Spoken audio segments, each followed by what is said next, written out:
اس میں بسا اوقات ایسا ہوتا ہے کہ انسان یہ سمجھتا ہے کہ یہ غریب آدمی میرا رشتہ دار جو ہے، میں اس کی کسی نہ کسی طریقے سے اب اس کے حالات بگڑے ہوئے ٹھیک کر ہی دوں، لہذا وہ اپنی امکانی حد تک مدد کر رہا ہے، لیکن حالات ٹھیک نہیں ہو رہے اس کے۔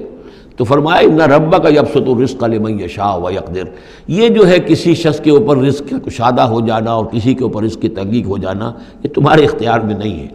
یہ تیرے رب کے اختیار میں ہے، اللہ کے اختیار میں ہے۔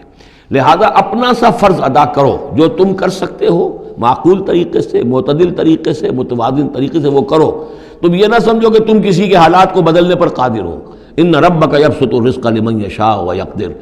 یہ تو تیرا رب ہی ہے کہ جو کھول دیتا ہے رزق جس کے لیے چاہتا ہے، کشادہ کر دیتا ہے اور تنگ کر دیتا ہے جس کے لیے چاہتا ہے۔ انہ کان بعبادہ خبیرا بصیرا، یقیناً وہ اپنے بندوں کے حق میں اپنے بندوں سے پوری طرح باخبر ہے اور ان کے حالات کو دیکھ رہا ہے۔